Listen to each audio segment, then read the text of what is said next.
श्री कृष्ण और अर्जुन के संबंधों में जो गहरा संवाद होता है, वो न केवल धर्म युद्ध की तैयारी के रूप में है, बल्कि जीवन के हर पहलू पर सही निर्णय लेने का भी मार्गदर्शन प्रदान करता है। जब दुर्योधन और अर्जुन दोनों श्री कृष्ण से सहायता लेने पहुंचे, तो श्री कृष्ण ने एक अद्भुत निर्णय लिया, जो आज भी जीवन में निर्णय लेने के लिए एक आदर्श बन चुका है।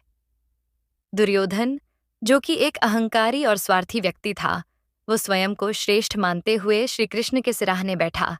वहीं अर्जुन, जो विनम्र, निस्वार्थ और भगवान के प्रति अपनी भक्ति और श्रद्धा से प्रेरित था, उसने श्री कृष्ण के पैरों के पास बैठकर विनम्रता से उनसे मार्गदर्शन मांगा। ये घटना न केवल महाभारत के युद्ध की दिशा तय करती है, बल्कि जीवन के निर्णयों में एक गहरी शिक्षा प्रदान करती है। श्री कृष्ण ने पहले अर्जुन को मदद देने का निर्णय लिया, क्योंकि वो सुपात्र था। उसके पास न केवल अपने लिए, बल्कि समग्र कल्याण के लिए सोचने की क्षमता थी।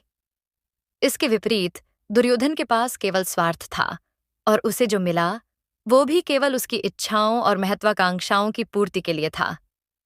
इससे यह सिद्ध होता है कि जीवन में जब भी हमें किसी को मदद देनी हो, हमें ये देखना चाहिए कि वो व्यक्ति किस उद्देश्य से मदद मांग रहा है और क्या वो उसे सही तरीके से उपयोग करेगा। यदि वो व्यक्ति अपने स्वार्थ के लिए मदद मांग रहा है, तो ये हमारी जिम्मेदारी है कि हम उसे समझाएं कि बिना किसी उद्देश्य और सही इरादे के मदद देना न केवल उस व्यक्ति के लिए, बल्कि समाज के लिए भी हानिकारक हो सकता है। श्री कृष्ण का यह निर्णय हमें यह सिखाता है कि हमारे पास जो भी संसाधन हैं, वो किसी के व्यक्तिगत लाभ के लिए नहीं होते, बल्कि हमें अपनी मदद और संसाधनों का उपयोग उन लोगों के लिए करना चाहिए जो उनके योग्य हैं और जो उनका सही तरीके से उपयोग करेंगे। उत्तर गीता में श्री कृष्ण और अर्जुन के संवाद को समझना एक गहरे और विशेष दृष्टिकोण से आवश्यक है। जब अर्जुन ने महाभारत का युद्ध समाप्त होने के बाद श्री कृष्ण से पुनः गीता का उपदेश लिया, तो यह घटना हमें यह सिखाती है कि ज्ञान कभी स्थिर नहीं होता। अर्जुन जैसा महान योद्धा और अद्भुत शिष्य भी बार बार अपने ज्ञान को भुला देता है और उसे पुनः अर्जित करने के लिए श्री कृष्ण से सहायता मांगता है। आचार्य प्रशांत ने इसे बड़े ध्यान से विश्लेषित किया है कि अर्जुन की ये जिज्ञासा केवल एक सामान्य शिष्य की जिज्ञासा नहीं थी, बल्कि ये जीवन के एक बहुत गहरे सत्य की ओर इशारा करती है।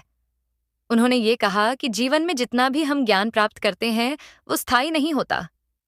माया, हमारे अहंकार और हमारे मानसिक द्वंद्वों के कारण हम उसे बार बार भूल जाते हैं। यही कारण है कि अर्जुन को गीता का उपदेश प्राप्त करने के बावजूद उसे बार बार श्री कृष्ण से ज्ञान की आवश्यकता पड़ी। आचार्य प्रशांत ने इस तथ्य को बहुत स्पष्ट रूप से रखा कि हम चाहे कितने ही उच्च स्तरीय साधक क्यों न हो, जब तक हम माया और अपने अहंकार से पूरी तरह मुक्त नहीं हो जाते, तब तक जीवन में भ्रम और संकोच आना स्वाभाविक है। ये घटना हमें ये भी सिखाती है कि ज्ञान केवल एक बार समझने से पूरा नहीं होता, बल्कि उसे निरंतर अपने जीवन में लागू करना होता है, और इसके लिए निरंतर अभ्यास और पुनः विचार की आवश्यकता होती है। श्री कृष्ण ने उत्तर गीता में अर्जुन से कहा कि जीवन में माया हमेशा बनी रहती है। वो हमारी मानसिक स्थिति, हमारी भावना और हमारे कर्मों को प्रभावित करती है।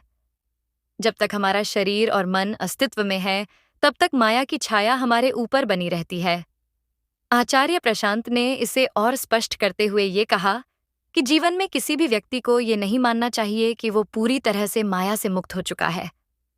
साधना, तपस्या और ध्यान के बाद भी माया का प्रभाव कम हो सकता है, लेकिन वो कभी समाप्त नहीं हो सकती।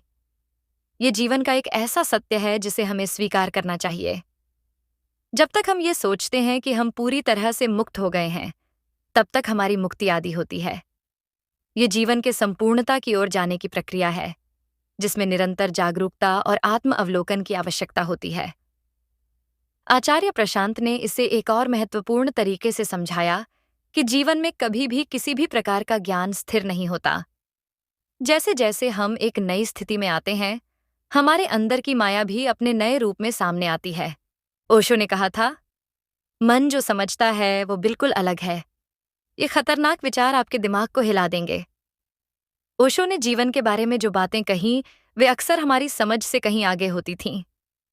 उनका मानना था कि जिस मन को हम अपने नियंत्रण में समझते हैं, वो दरअसल कभी भी हमारे काबू में नहीं होता। वे हमें ये समझाने की कोशिश करते थे कि हमारा मन बिल्कुल उसी तरह चलता है जैसे एक ट्रेन, जिसका कोई गंतव्य नहीं होता। एक स्टेशन से दूसरे स्टेशन तक बिना किसी स्थायित्व या दिशा के बस चलता ही रहता है। लेकिन हम इसे हमारा मन मानकर अपनी पहचान जोड़ लेते हैं, जैसे हम इसे पूरी तरह से नियंत्रित कर सकते हैं। पर क्या सच में ऐसा है? ओशो का ये विचार हमारे जीवन की सबसे बड़ी सच्चाइयों में से एक है, जो हमें ये समझने के लिए प्रेरित करता है कि हमारा मन कभी भी हमारी इच्छाओं के अनुसार नहीं चलता। वो हमारे अस्तित्व का केवल एक हिस्सा है और ये हमेशा बदलता रहता है। जो हम सोचते हैं वो और जो सच में है, वो दोनों अलग अलग बातें हो सकती हैं। इसीलिए ओशो ने कहा था कि मन जो समझता है वो बिल्कुल अलग है। यानी हमारी सोच और हमारे अस्तित्व की सच्चाई एक दूसरे से बिल्कुल परे है। मन का भ्रम और उसकी शक्ति, हम सब ने कभी न कभी महसूस किया होगा कि हमारा मन अचानक किसी चीज पर ललचता है, उसे पकड़ने की कोशिश करता है और फिर उसे छोड़कर कहीं और चला जाता है। ओशो ने इसे ठीक वैसे ही समझाया जैसे एक ट्रेन स्टेशन से स्टेशन तक बिना रुके चलती रहती है। ये बिल्कुल उसी प्रकार का है जैसे हमारा मन बिना रुके किसी एक सोच पर ध्यान केंद्रित करता है और फिर अगले ही पल किसी और सोच में खो जाता है। हम जिस चीज को महत्वपूर्ण मानते हैं वही हमारे मन का अगला स्टॉप बन जाता है। लेकिन क्या आपने कभी सोचा है कि हम अपने मन के इस भ्रम से बाहर क्यों नहीं निकल पाते? ओशो ने यह भी कहा था कि हमारा मन कभी नहीं रुकता, वो केवल भ्रमित होता है। हमारी अपनी सोच ही हमें भ्रमित करती है और हमें एक गलत दिशा में ले जाती है। हमें यह समझने की जरूरत है कि मन सिर्फ एक रास्ता नहीं है, वो कई रास्तों की ओर हमें ले जाता है, लेकिन उनमें से कोई भी रास्ता हमें असली सच्चाई की ओर नहीं ले जाता। ये वही कारण है कि हम कभी भी अपने मन की सही शक्ति को महसूस नहीं कर पाते। हम केवल बाहरी दुनिया में खो जाते हैं और यही कारण है कि जीवन में एक ठहराव नहीं आता। हमारा मन जितनी अधिक दिशाहीनता से भटकता है, उतनी ही अधिक हमारी आत्मा उसे तलाशती रहती है। लेकिन क्या हम अपनी आत्मा की आवाज को सुनने के लिए तैयार हैं? आत्मा की शक्ति। मन से कहीं अधिक ओशो का मानना था कि हमारे जीवन की सबसे बड़ी समस्या ये है कि हम अपनी आत्मा की आवाज को सुनने के बजाय केवल अपने मन की ध्वनियों पर ध्यान देते हैं। आत्मा एक स्थिर शक्ति है जो हमेशा सही दिशा में हमारी मार्गदर्शिका बनती है, जबकि मन सिर्फ पल पल बदलता रहता है।